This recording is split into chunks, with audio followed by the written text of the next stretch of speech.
Hi everyone. I'm happy to be here today to talk to you about Newton's third law and thrust. This is our final lesson for Unit 6 that covers content. So the rest of the week we will be building our final rocket launch models, which I'm very excited about. Per usual, I'd love to start class by writing for full presence. So even though you're remote, this is an asynchronous lesson, I would still love to hear what's on your mind. So take a few minutes, respond to the writing for full presence question that's about to appear, and enjoy. Here's our learning target and success criteria for today.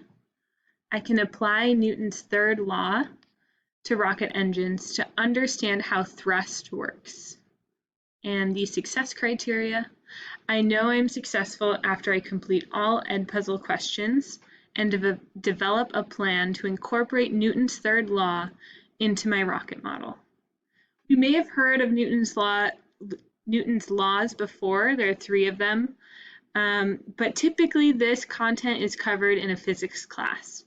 The reason why we're learning about it today is so we gather enough information to fully understand the rocket launch. So in other words, this is the last piece of the puzzle. We're going to watch this short video of an astronaut at the International Space Station. He is explaining Newton's third law. Now, you won't be able to hear him in the video, so I will narrate and describe what's happening as we watch.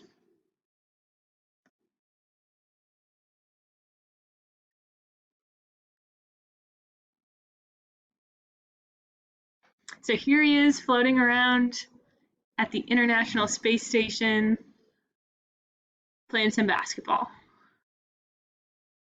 So he's welcoming you. And he's going to address Newton's third law. Let me pause this for a minute. Okay, so Newton's third law states that for every action, there's an equal and opposite reaction. I believe a lot of us have probably heard of this phrase before. So it was coined by Sir Isaac Newton. He's the one who came up with this theory, and now it is actually a law of science, so Newton's third law of motion.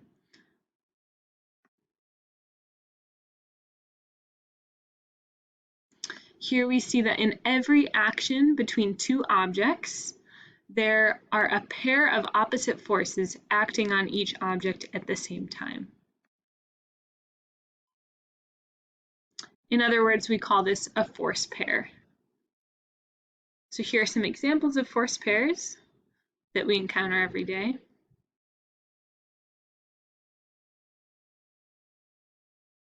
Okay, and we also use this idea of a force pair to launch a rocket ship. Okay, so this astronaut is going to explain the force pair first by using a basketball. So he's considering the basketball to be object 1. Okay, again, we need 2 objects. So the basketball is object 1, the astronaut is object 2. Okay, so we're going to observe an action placed on the basketball and a reaction placed back on the astronaut. Okay, and please take note that the basketball is much smaller than the astronaut. Okay, so let's see what happens here. He's going to curl up into a ball to be the same shape as the ball, somewhat. He's going to apply a force,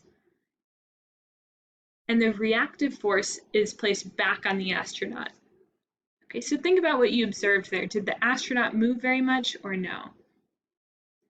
So let's see what happens when the astronaut pushes on another astronaut of equal mass. So he's going to apply the force. Okay, and how is this different than the first situation? Okay, think about that. So when the first astronaut in the green shirt applied a force to the second astronaut moved forward while the first astronaut moved back. So this is a great example of a force pair when there are equal masses involved.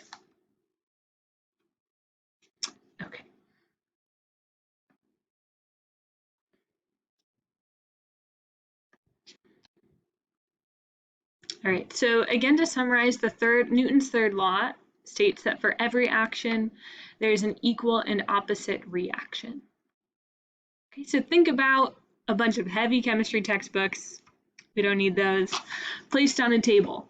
Okay, they exert a force downwards on the table. We can call this weight. Okay, so there's gravity, there's mass, and that's pushing down on the table because of the weight of the books. At the same time, this is the part that we don't often think about, there's a reactive force being pushed upwards. Okay, so the table is actually pushing up on the books. That's what allows the books to stay still on the table.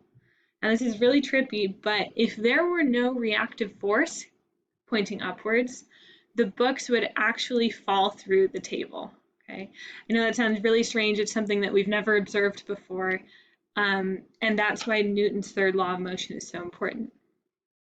So how does this apply to the rocket ship?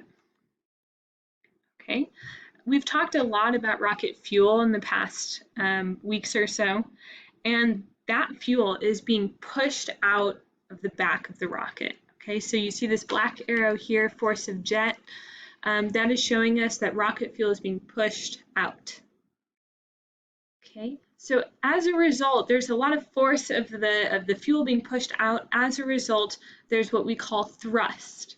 Okay, that is the reactive force. That is what is allowing the rocket to continue moving upwards and into space. So here to summarize, NASA uses rockets to launch astronauts and supplies to the International Space Station. Launching a rocket relies on Newton's third law of motion. A rocket engine produces thrust through action and reaction. The engine produces hot exhaust gases which flow out of the back of the engine. And in reaction, a thrusting force is produced in the opposite direction. So here is a major misconception, and to be quite honest, I had this misconception too before preparing for this lesson, okay?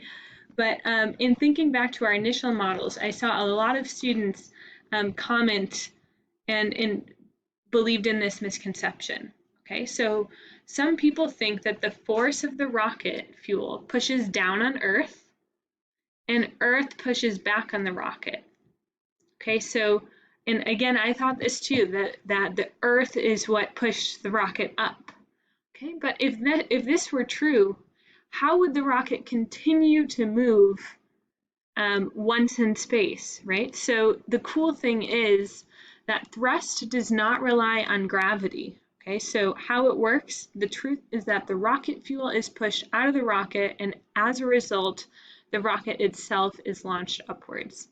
So it has nothing to do with the Earth, it has nothing to do with gravity.